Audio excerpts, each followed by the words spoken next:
దేవుడు అనేవాడు కరుణించేవాడు, కృపాశీలుడు. మానవులకు కష్టాల్లో వేసేవాడు కాదు పద్ధతి. అయితే అవకాశం ఉండి కూడా ఉపవాసాలు ఉంటలేరు.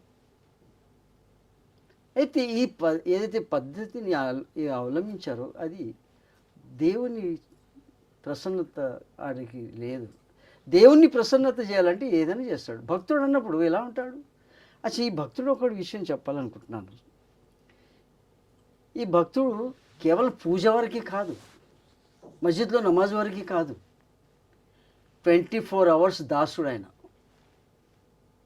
దాసుడు అంటే ఏంటిది? ఆయన ఆజ్ఞలు ఆచితూచకుండా ఆయన నెరవేర్చాలి. దైవాజ్ఞలు. ఆ దైవ ఆజ్ఞలను వదిలేసి నా ఇష్టం నా బాడీ నేను చేసు. కానీ దానికి పనిష్మెంట్ ఏందో అది కూడా చెప్పాడు.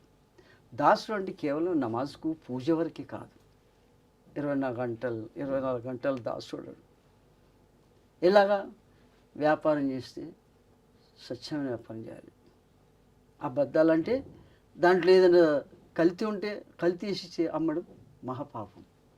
బట్ట అమ్మేవాడు బట్టలు ఏదో డ్యామేజ్ ఉంది అది చూయించి ఇవ్వాలి. ఇది పద్ధతి. అయితే ఎన్నో విధానాలు ఖురాన్ చూయించింది, మహానివసం గారు ఆచరించి చూయించారు.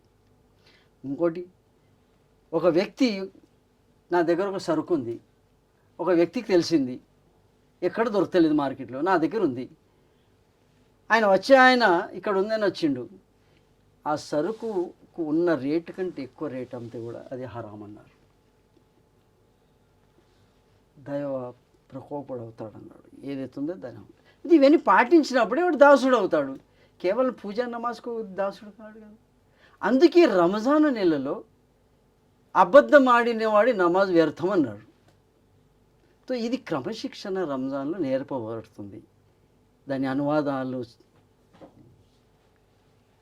చెప్తూ ఈ ట్రైనింగ్లో ఈ క్రమశిక్షణతో వాడిలో దైవ భీతి, దైవ భావన రావాలి. దైవ దాసుడిని నేను దేవుడు చూస్తున్నాడు. ఎందుకంటే ఉపవాసంలో చిన్న పిల్లలు ఉంటారు, వాళ్ళు నీళ్ళు తాగాలంటే తాగమన్నా తాగరు. ఎందుకు? దేవుడు చూస్తున్నాడు. అదే భావన, ఆ దైవ భీతి మిగతా నెలలో కూడా రావాలి. ఇది దీక్ష దీక్ష కాగానే వదిలేయడం కాదు. ఈ దీక్షలు ఇచ్చే ఏదైతే ట్రైనింగ్ ఉందో మిగతా దాంట్లో కనపడాలి.